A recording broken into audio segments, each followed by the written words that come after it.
teman-teman, perkenalkan nama saya Erlin Angelik Natalia Garibu. Saya mahasiswa dari Universitas Unpad Cendana Kupang, Prodi Pendidikan Guru Sekolah Dasar kelas H semester 6. Di sini saya akan membuat video pembelajaran dari kelas 3. Selamat menyaksikan. Halo anak-anak semua, berjumpa lagi bersama Ibu. Apa kabar anak-anak semua? Ibu harap anak-anak semua dalam keadaan sehat, baik, dan semangat untuk belajar. Nah, anak-anak, Ibu mau tanya, apakah semua sudah sarapan? Wah, pintar! Jika anak-anak semua sudah sarapan, berarti sudah siap untuk belajar pada pagi hari ini. Nah, anak-anak, sarapan itu penting untuk kesehatan tubuh kita. Dengan sarapan, kita bisa lebih semangat dan bisa mengikuti pembelajaran dengan baik. Hari ini kita akan belajar bersama dari pembelajaran tematik, yaitu tema 3, benda di sekitarku, subtema 1, aneka benda di sekitarku, pembelajaran 1. Nah, anak-anak, sebelum kita belajar, Ibu ingin cek dulu apakah anak-anak sudah mengisi link absen yang telah Ibu kirim pada grup WhatsApp kita. Nah, Ibu harap juga orang tua bisa membantu anak-anak semua dalam mengisi link absen yang telah dikirimkan.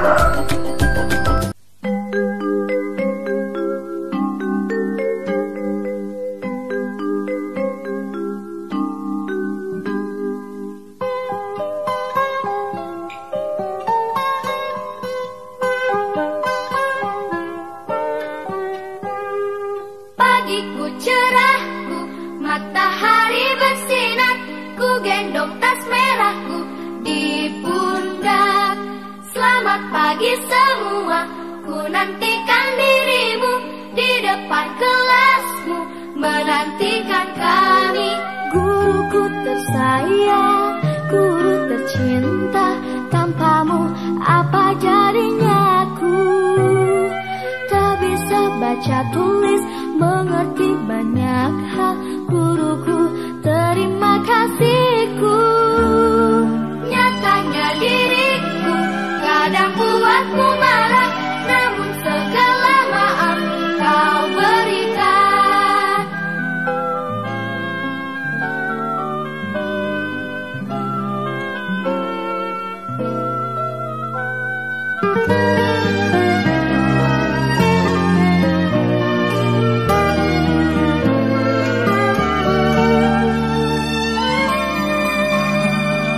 Selamat pagi semua, ku nantikan dirimu di depan kelasmu, menantikan kami. Guruku tersayang, guru tercinta, tanpamu apa jadinya aku? Tak bisa baca tulis, mengerti banyak hal, guruku, terima kasihku. Nyatanya diriku kadang buatmu marah, namun segala maaf kau berikan. Guruku tersayang, guru tercinta, tanpamu apa jadinya aku? Tak bisa baca tulis, mengerti banyak hal, guruku, terima kasihku. Guruku tersayang, guru tercinta, tanpamu apa jadinya aku? Tak bisa baca tulis, mengerti banyak hal, guruku, terima kasihku.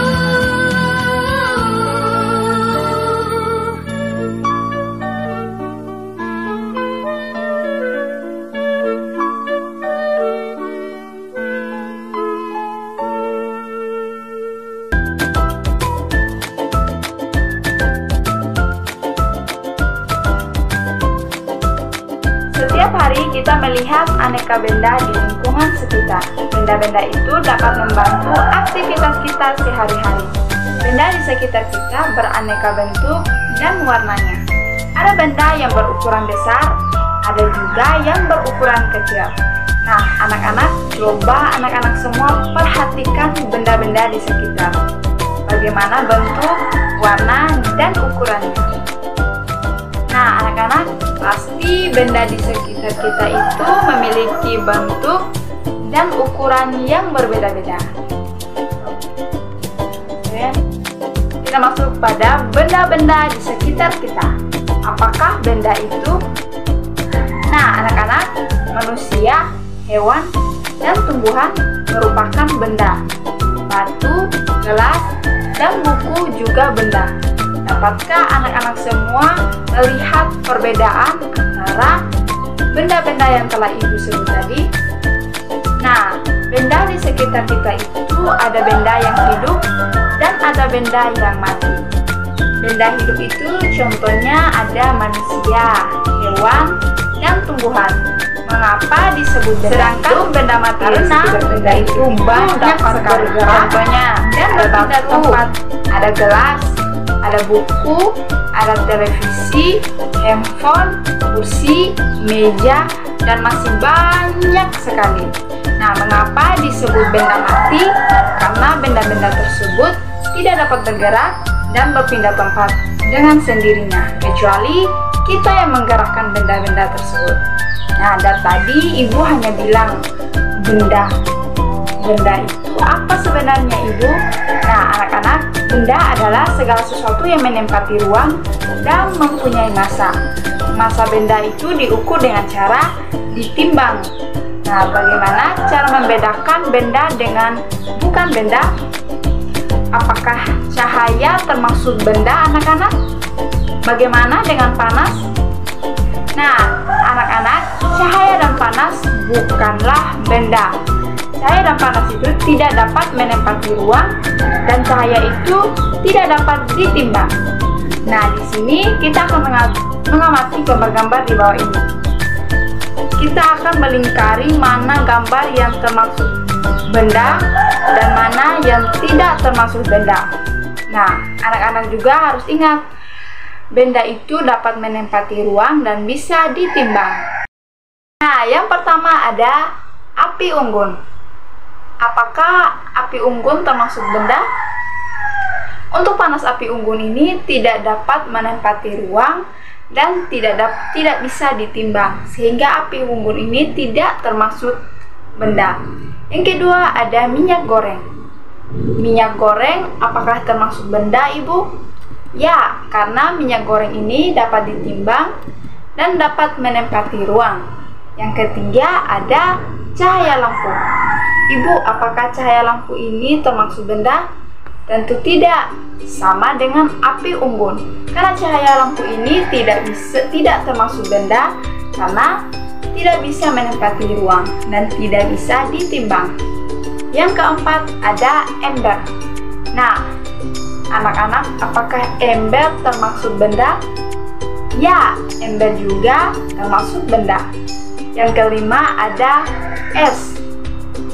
Ibu, es apakah termasuk benda? Karena es ini memiliki massa dan juga bisa menempati ruang, sehingga es ini juga termasuk benda. Yang kelima ada balon. Balon apakah termasuk benda, Ibu? Ya, balon juga termasuk benda. Yang ketujuh ada suara. Suara itu bukan benda, anak-anak, karena suara tidak dapat menempati ruang dan tidak bisa ditimbang. Yang kedelapan ada radio. Radio ini termasuk benda ya, anak-anak. Yang kesembilan ada hewan. Hewan juga termasuk benda. Benda apa? Hewan adalah benda hidup. Nah, anak-anak, dari penjelasan Ibu, apakah anak-anak semua sudah dapat membedakan benda dan bukan benda? Sekarang coba perhatikan benda-benda di sekelilingmu. Benda-benda mempunyai warna, bentuk, dan ukurannya sendiri. Yang pertama ada ukuran. Ukuran benda itu beragam. Ada yang besar, ada yang kecil, ada yang panjang, ada juga yang pendek. Nah, benda-benda di sekitar kita itu beragam bentuknya. Ada bentuknya yang berbentuk bulat, ada yang berbentuk segitiga, ada yang berbentuk segi empat, prisma, dan lain sebagainya. Nah, ibu mau tunjukkan benda di sekitar ibu. Di sini ibu mempunyai tas. Tas ini berbentuk segi 4. Ini adalah benda di sekitar ibu. Lanjut, yang kedua ada warna. Benda di sekitar kita itu beragam warna juga anak-anak. Perhatikan. Coba anak-anak perhatikan benda di sekitar ibu ini. Ini warna apa? Ini warnanya warna pink. Nah, di sekitar anak-anak juga berarti ada benda yang berwarna-warni. Contohnya ada yang warna hitam, ada yang warna biru, ada yang berwarna kuning, hijau, dan lain sebagainya. Sebagai contoh lagi, ibu punya gelas minuman. Ini warnanya warna kuning. Nah, anak-anak, coba anak-anak semua perhatikan benda-benda di sekitar. Nah, kelompokkan benda-benda tersebut. Kamu boleh mengelompokkannya berdasarkan ukuran, bentuk, ataupun warna. Nah, ibu punya 3 kelompok. Yang pertama, benda berdasarkan warnanya. Ibu menggunakan warna merah. Yang pertama, ada benda ember. Kedua, buku tulis. Ketiga, tas. Keempat, sepatu. Yang kedua, benda berdasarkan bentuk, yaitu lingkaran. Yang pertama, ada bola, ada uang logam, kipas angin, dan ban. Yang ketiga, benda berukuran berdasarkan ukuran, yaitu di sini ibu pakai ukurannya kecil. Jadi di sini yang pertama, benda di sekitar ibu itu ada buku, ada sendok, jarum, dan benang. Nah, sebagai tugas untuk anak-anak, coba anak-anak kelompokkan benda di sekitar kalian berdasarkan bentuk, warna, dan ukuran. Nah, anak-anak, apakah anak-anak semua pernah melihat benda-benda di bawah ini? Di sini ada benda penggaris dan meter. Nah, anak-anak, ini benda-benda di sekitar kita. Setiap alat ukur mempunyai satuan. Nah, penggaris termasuk alat ukur panjang. Perhatikan satuan alat ukur di bawah ini. Alat ukur ini memiliki satuan. Di sini satuan alat ukur penggaris ini adalah cm. Cm itu apa? Cm itu singkatan dari sentimeter. Nah, sentimeter ini termasuk alat ukur panjang. Anak-anak, alat ukur panjang ini ada satuannya. Coba anak-anak semua perhatikan gambar ini. Di sini ada satuannya km. Km itu singkatan dari kilometer. Yang berikut ada hm. hm itu singkatan dari hektometer. Yang berikut ada dam. Dam ini singkatan dari dekameter. Yang berikut ada meter, ada desimeter, dan mm itu singkatan dari milimeter.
contoh pola ketika ingin berlatih. Ayo kita berlatih bersama. Kita masuk dalam pola 1. Jika ibu angkat tangan jarinya 5, berarti anak-anak ketukannya kuat. Jika ibu angkat jarinya 2, berarti anak-anak ketukannya itu sedang. Coba kita ulangi.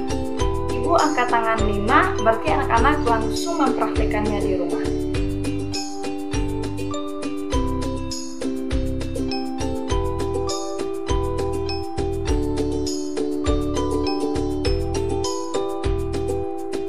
Ayo, siapa yang berhasil? Kita masuk pada pola kedua. Jika ibu angkat jari 5, berarti ketukannya kuat. Jika ibu angkat jari 1, berarti ketukannya lemah. Jika ibu angkat jarinya 1 lagi, berarti ketukannya lemah. Ayo kita berlatih.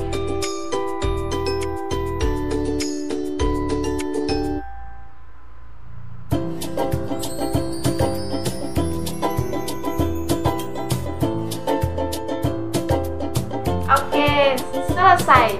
Kita masuk pada pola ketiga. Jika ibu angkat jari 5, berarti ketukannya kuat. Jika ibu angkat jari 1, berarti ketukannya lemah. Jika ibu angkat jari 2, berarti ketukannya sedang. Jika ibu angkat jari 1, tandanya ketukannya itu lemah. Kita mulai.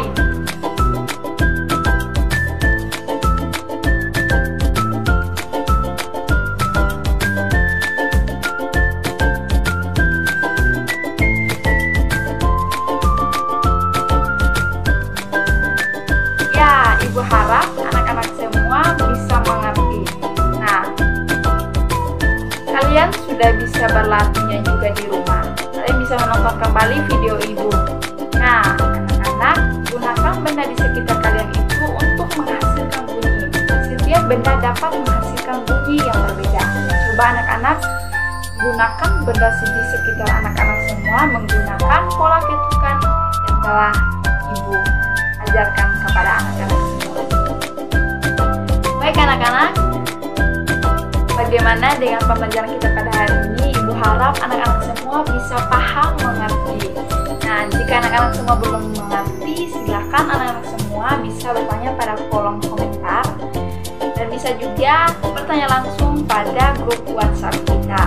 Nah, anak-anak, ibu harap anak-anak semua bisa paham dan anak-anak semua juga bisa belajar lebih tentang aneka benda-benda di sekitar kita.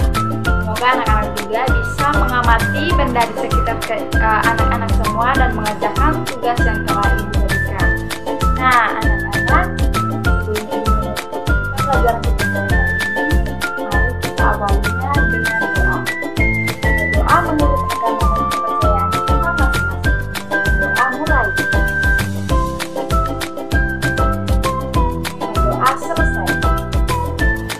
Sekian pembelajaran kita pada hari ini. Ibu harap anak-anak semua tetap semangat untuk belajar